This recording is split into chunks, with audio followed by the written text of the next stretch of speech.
Welcome to this week's episode then on ChatGPT and how we can use it as a personal assistant to help us with daily tasks, things we need to organise, or even when we're really busy and we want to do stuff on the go. So when we get back to the office or into work, we can then organise everything we need to do. So let's get into it.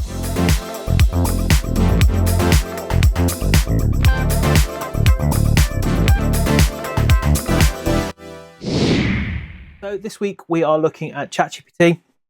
You can see here I've got ChatGPT up on the screen. Please note this mainly works in iPhones or iPads in terms of the functionality to do the voice.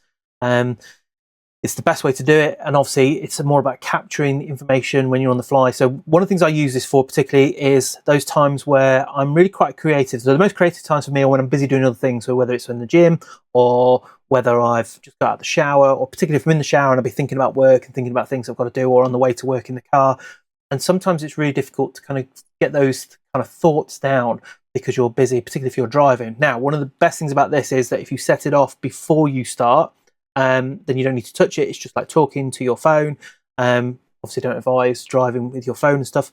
And the same thing with being at home. If you get out the shower, I can just simply switch on the microphone on ChatGPT, and then I can talk to it like an assistant. And that's what we're going to have a look at now.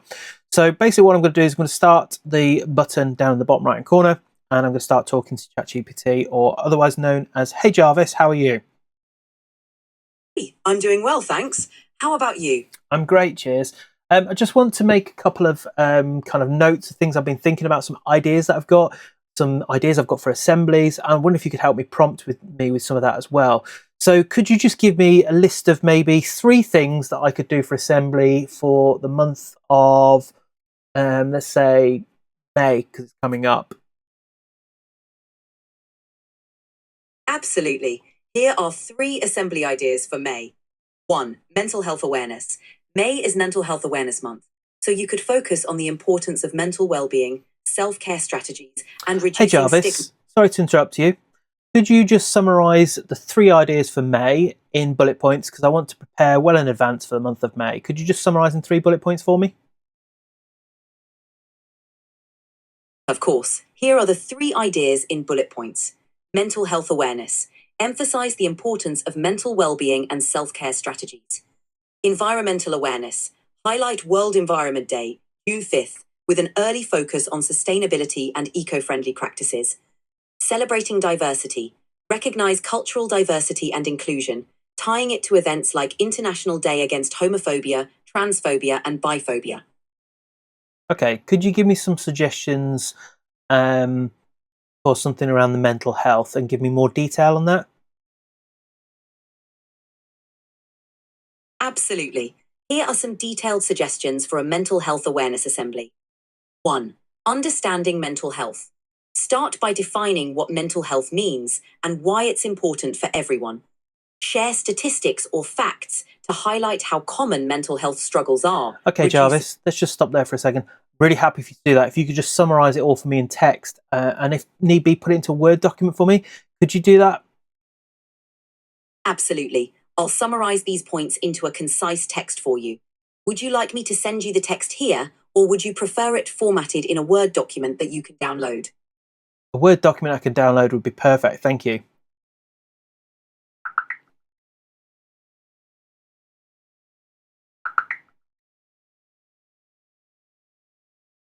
Great. To get the Word document, you can go to office.com, sign in with your Microsoft account, and create a new document. I'll provide you with the summary text that you can easily copy into your new document. That's great. Thank you. Perfect. Just summarise that for me afterwards. Right now, I just want you to make a to-do list of some ideas that I've had whilst I was in the shower. Is that possible? Of course. I'm ready to jot down your ideas for the to-do list whenever you are. Okay. And do you remember the rules of when I'm just dictating things to you? Absolutely. I'll just listen and take notes without interrupting. When you're ready for me to respond or do something specific, just let me know. Perfect. Thanks, Jarvis. You're welcome. Go ahead with your ideas whenever you're ready. Got it. Feel free to share your ideas and I'll note them down for you. Okay, so these are my ideas. I need to just put a couple of reminders down. So first of all, when I get to work, I just need to send those emails to those 3 people regarding the situation with the bus incident last week. I also need to make sure that I read the document that was sent to me and approve that to be sent back to the head of year. I also need to then put a letter together regarding the trip that we're doing in the end of July to remind parents of the things that the students need to bring, the timings. So in that letter, I need to say that we're going to be going to Thorpe Park. I need to say that they need to bring appropriate footwear, something like trainers, because they're going to be walking around all day. They need to bring money for food or their own packed lunch. We'll be leaving at 8 o'clock in the morning and we'll be coming back at 6 o'clock in the evening. I need to make sure that they bring sunscreen with them. And could you also add in there anything else you think I'm missing as part of the list of things that they need to bring with them to that event? If you could put that all together for me once I get back to work, that'd be great. Do you understand all of that, Jarvis? Got it. Here's a quick summary of your to-do list.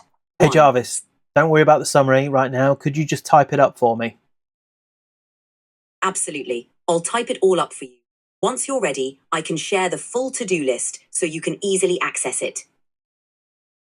Okay, so what we're going to do is we're going to stop it there, and you can see all the kind of transcript of everything that's been done there.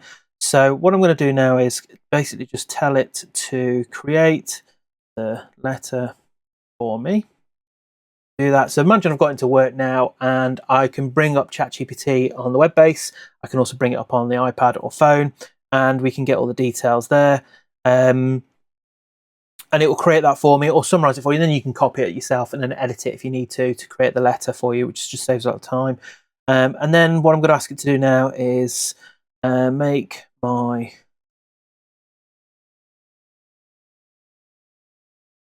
and that will basically produce that for me and bring it up in the text. So what told or sometimes you just need to prompt it a little bit more. There we go.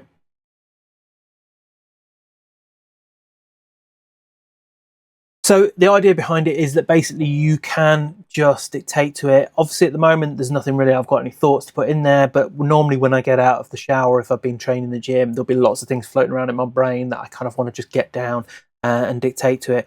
One of the great features though, as you can see there, is I prepped it so it wouldn't interrupt me, because otherwise it does have a habit of just kind of, when you pause to think for a second, it will jump in quite quickly.